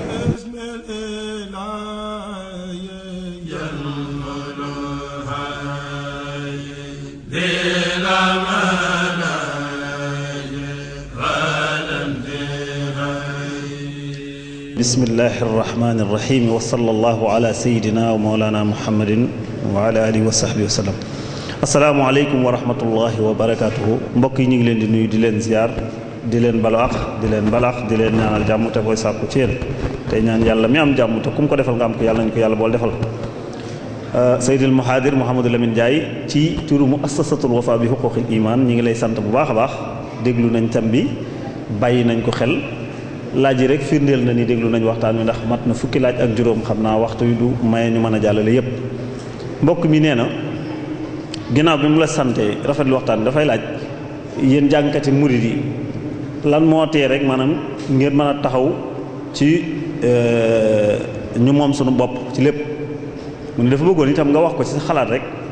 nga tegtal ko yoon wa nga xam ne ni moo gën a gaaw rek ngir loolu mën a am ngir nu mën a moom suñu bopp bu wér-wér. Voilà bon je crois que alhamdulilah maa ngi sant ñëpp encore une fois mais question bi kontaan nañ ci mais question bu xaw a jafe la bu jafe tontu la ci nii xam nga boroom xam-xam yi liñ fi nekke mooy sotti xam-xam waaye ki xam ni mooy yaatal xam-xam ba mu àgg ci nit ñi mooy décideur politique yi gis nga réew lu mu fees ak borom xam-xam gis nañ fi sax d'ailleurs borom xam-xam yoo xamante seen xam dañ leen a booleeg seen xam-xam yóbbu leen ci kaso mbaa ñu jël leen ak seen xam-xam rey leen ñooñ ñi koy def ñenn rek la ñi xam ni ñoo yor pouvoir de décision yi mooy les hommes politiques. waaye jàpp naa ni de ci wàllu xam-xam fi mu ne en tout cas yoonu murid day dem na ci wàllu xam-xam boo xamante ni liggéey bi bëri na ñi ci ne ñu leen di tudde borom xam-xam ñoo ngi gëstu. ñoo ngi bind foo ci dem ci àdduna bi université yi ñoo ngi jàngale li yoonu murit demal Canada demal Eris Ross ma nga fa boo mi ngi ciy liggéey boo demee France ñoo ngi cay liggéey yàggul dara am na benn tubaab boo xam ne gëstukat bu nekk CNRS mi moo doon laaj ci wàllu histoire Cheikh Ibra Fall mi ngi ci gëstu pour wan la ni ñoom ñoo ngi bàyyi xel kii xam-xam bi bëri nañ fi boo demee États-Unis Cheikh Babou ma ngi ci wàllu histoire bindkat yi bëri nañ fi depuis Cheikh Ablaye Dieye depuis ñu ne téere yi daal mi ngi fi yoo xamante ni doy na pour ñu tënku ci pour dem fenn mais nag li borom xam-xam li mu man du moom mooy dugg ci kër li mu mën daal mooy bind mbaa mu wax teg fi la ca des nag ka koy jotli am moyen jotli ko mooy pouvoir bi te dëgg-dëgg damaa jàpp ni daal pouvoir bi ci wet googu daal leneen la ñuy véhiculer suñuy li ñu moom daal wala ñu war ñoo jëme fenn véhiculer koy ñoom la ñu tala véhiculer mooy la ñu doon ci tubaab bi puisque tubaab bi lañ fi nekkal loolu la ñu wone boobu dañoo wone daal ñoom tubaab bi lañ fi nekkal te dafa ko nuru ba daanaka ñoom ñooñu xam ni ñoo war a jël ñoo am pouvoir de décision yi chaque fois que nga jël benn kii boo xamante ni war naa jëmale réew mi fenn wala réew yi daanu yi fenn te àndul dëppoowul ak ñoom la ñu bëgg rek ñu daal la fay jëlee gis nañ ko fi ñu bëri Sankara aw na foofu sànq nañ ko damay bañ a dugg ci ñi xam ni même dans l'histoire sëñ bi suñu sëñ bu baax bi lan moo taxoon fu ne ñu jëmee ko fa dara ndax xamoon nañ ni kii kat am na fu mu xam ne fi mu jëm te am na fu mu jëmale aw askanam waaye ñan ñoo ko tee dem nitu pouvoir yi voilà donc loolu aussi dafay mat a bàyyi xel. jërëjëf ci leeral googu mbokk mi dafa doon laaj baat bi rek monoculture la doon laaj ngir bëgg ko leeral. waaw monoculture comme mono mooy benn rek mondialisation bi nag culturelle bi nag mooy benn culture rek la tubaab yi bëgg mooy daal li fi ne daal mooy ñoom seen aada doxal ko rek boo ko doxalul bokk ko loolu mooy monoculture culture benn loolu mooy fondé mooy base d'ailleurs mondialisation culturelle seen aada la ñuy imposer seen aada ak yelleef képp ku duggul ci kooku bokkoo ci ku ci bokkul nag éternel pauvre ngay doon moo tax ñuy woo nit ñi ci souvent naan leen ñëw leen ci suñu kii jàng leen anglais ñëpp anglais la ñu war a wax modèle bi mooy modèle économique bu baax modèle capitaliste alors que ñu ne xam nañu capitalisme mi ngi nekk ci crise aujourd'hui et pourtant moom la ñu considéré comme modèle te képp ku duggul ci modèle boobu da nga daanu gis nga pays africain yi capitalisme arrangé wu leen mënuñu puisque dëppoowul ak seen aada ñun dañoo ànd ci aada yi échanger aaday dëkk aaday bokk aaday séddoo aaday dimbalante c'est-à-dire capitalisme mi ngi mën a fonctionner ci société boo xam ne dafa nekk société individualiste ci la mën a épanouir dëgg-dëgg mais capitalisme mënul épanouir dans une société boo xamante ni ñoom dañoo tënku ci lu ñuy tudde social dañoo tënku ci aada joo xam ni communautarisme ak partage du mën a jàll. mbokk mi da doon laaj ni yan mooy économistes yi nga xam ne ñu quels sont les économistes de la mondialisation. Bon, économiste de la mondialisation mënuma la citer ñu bëri je sais que dans l'histoire au moins ci wàllu économie boo bëgg ci am ñi ko njëkk a commencé di ci wax lu rëy Galbraith ci la bokk aux États-Unis puisque simplement mondialisation principe bi Occident la mais ku wax Occident wax États-Unis c'est la première puissance mondiale ñoom ñooy imposer seen loi partout ci monde bi ñoo koy seen dictat boobu sax moom la ñuy imposer sax yenn pays européens yi quoi lu ñu wax mooy am lu ñu wax mooy mujj am voilà je crois que Nations Unies exemple lañu c'est pas pour rien li mu nekk ni États-Unis fa la ne mais en plus ñoo ëpp pouvoir de décision au foofu loolu la. mbokk mi da doon laaj mu ni da doon laaj ba xam ndax du nun noo wàcc suñuy aada di roy art ak culture yu ñeneen te loolu bu fekkee def nañ ko nun lum nu mën a jural. gis nga de ragal naa ni est-ce que bañ nañu sax suñuy aada xëy na bañuñu ko dañ koo xamut ndax dañu koo jàngalut dañu koo jàngalul en réalité bu aada ji gis nga boo demee ci primaire luñ fay jàngale gis nga liñ lay jàngal ci Lat Joor matul fukki ligne nga gis fukki ligne nan la mën a xamal nit ci Lat Joor liñ lay Cheikh Ahmed Bamba El Hadj Malick doo ko dégg sax mbaa bu ñu koy wax dañuy wax né en 1853 si xamuñu sax date de naissance bi yooyu rek la fa la ñuy yem la mu def la mu liggéey duñ ko wax benn yoon donc suñu aada ñi ñu ko war a wax ñoo ñu ko nëbb te ñi ñu ko nëbb mooy les décideurs politiques simplement puisque simplement xëy na xam nañ ni bés buñ ko leeralee ba mu dugg ci nit ki bu xamee aadaam xam boppam ku xam sa bopp dootoon nangu ko la yëpp dootoon nangu nooteel xëy na loolu bokk na ci li tax ñoom souvent effort yu ne dinañ ko def ba sunu aada yi du feeñ kenn du ko jàngale kenn du ko jàng da nga koy gis sax ci film yi ñuy génneel film yi ngay gis heure yi ñu koy def heure julli film yi xale yi xam ni moo jigéen ñi man benn bis tuuti ma toj sama télé kër sax puisque doo comprendre c'est-à-dire ci yooyu ngay gisee ñoom yu sew yooyu mais loolu tubaab defu ko fi sunu ñii ñu dirigé ñoo ko fiy def film yoo xamante ni kenn xamul lu mu doon te yenn heure lañ koy def yoo xamante ni daanaka buñ ci heure julli lay doon wala la ñuy choisir du ko dugal foofu mbaa boog buñ ca jógee heure la yoo xam ne dañ koy def ku ca jógee doo too tall gëstu ci naaj yi li ngay tal mooy dem nelaw boo nelawee nekk di ci xaw loolu